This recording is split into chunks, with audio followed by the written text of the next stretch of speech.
Well, aerospace contributes about $190 million in state and local taxes annually, and that's not just in the metro areas. Our Austin Moore takes us to the wide open spaces of northwest Oklahoma. Perched at the end of Alva's municipal airport, this simple metal building holds one of Oklahoma's more remarkable secrets. We're the world's leader in aftermarket general aviation interior and exterior plastics. Mark Seaver is the general manager for Vantage Plane Plastics, where they produce parts for an enormous number of small planes. These racks hold the 3,500 different PMA parts tools that we have today. The Moonies, the Beaches, the Pipers, Grummans, Helios, Commander, Learjet, the smaller airplanes, the personal airplanes. What you find on these shelves are not the parts themselves, but rather molds that will be used to form the parts as they are ordered. Airplanes are regulated differently than other forms of transportation. So each of these 3,500 part molds requires part manufacturer approval from the FAA. We build a mold to match that part, prepare the data for the FAA, the engineering data. That process can take anywhere from 90 days to 2 years. Just depends on how fast you can get it through the FAA. Despite these hurdles, the sheer variety of personal planes flying today creates ongoing opportunities for Vantage.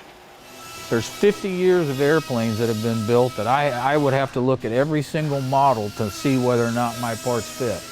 So there's a lot to be had.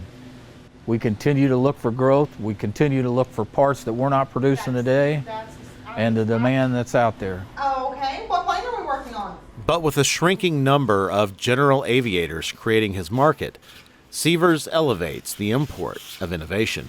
If we can keep the cost at a low cost or drop the cost because we've innovated, then that just enables us to get those parts to those customers at the right price so that ultimately you can help grow the industry. One way to do that, in an area where workforce can be quickly thinned out by the ebbs and flows of the oil and natural gas sector, is using the lean manufacturing principles of the Toyota production system. These focus on reducing waste, increasing value, and continuous improvement. It also means that Vantage now operates with a smaller, better trained, more experienced workforce that is more stable. We've been at a peak of 58 probably 6 or 7 years ago. Today, the 22 that we have are producing the revenue volume that were being produced by the 58 originally. The experience level has a lot to do with it, keeping your turnover rate low and gaining the experience along with the lean applications. Seaver also credits his neighborhood. I think it's the general attitude of Alva that they are very supportive of the businesses that are here and that look to come here. From Northwest Technology Center, all of our safety training and any other classes that I might require, they take care of the training for us.